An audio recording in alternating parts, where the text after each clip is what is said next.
Þetta er verkefni 23 lögbókur, liður 12 og nú er komin að því að setja inn efnisyfirlit á verkefnið eða ritgerðina.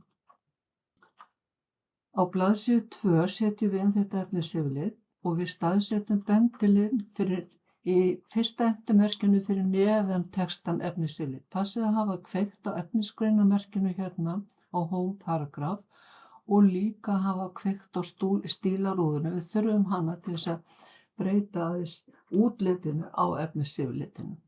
Til að velja efnisyfirlitið eða lista yfir efni ritgerðarinnar þá veljum við hérna references, table of contents hérna lengst til vinstri á þessum borða. Hér er til alls konar sniðmátt tilbúin sem við ætlum ekki að nota, heldur förum hérna næst neðst á listan og veljum custom table of contents.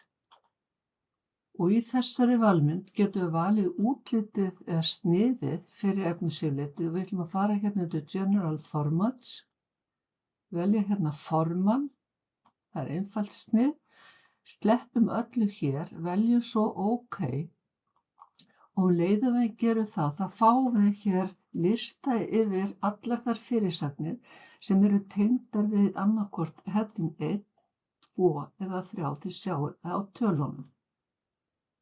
Ég ætla að breyta aðeins útlitinu þannig að þrepin í yfirlitinu standist betur á. Ég þarf að færa til tölurnar og bilið á milli.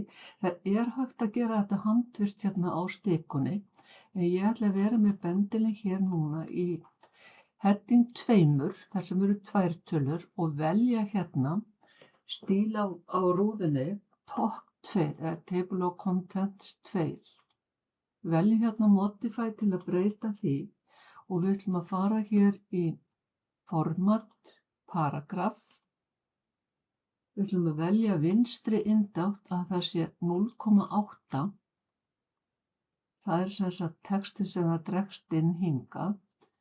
Og förum svo niður í tabs hérna í neðst vinstra megin og stillum nýjan dálk. Veljum að hafa nýjan hérna við 1,75.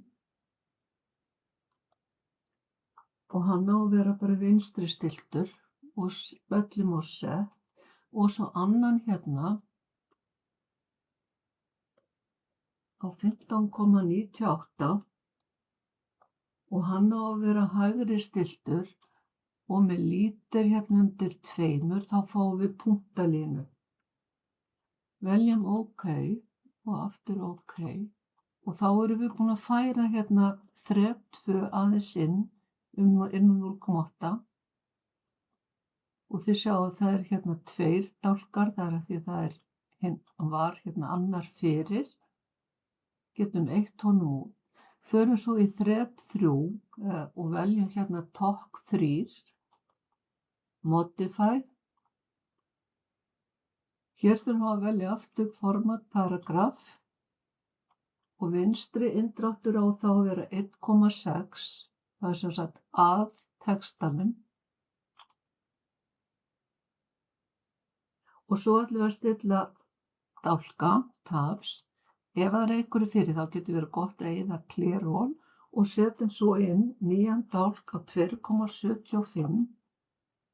Hann á að vera vinstri stiltur, set og seinni dálkurinn er fyrir blaðsíðutali 15,98, hægri stiltur og með fyllimerkinu punktar hérna undir 2.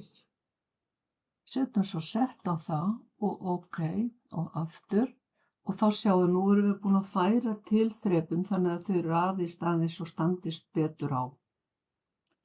Til að uppfæra efnisyfirlit, ef maður hefur eitthvað breytt í verkefninu ritgerðinni þá velur maður hérna hægri músina yfir yfirlitin og getur valið update, field eða maður getur smellt hér bara á F9 eða funksjón F9 ef þið eru á fartölvu og valið svo update entire table. Þá bætir hún við einhverjar breytingar hafa orðið í textanu hjá okkur.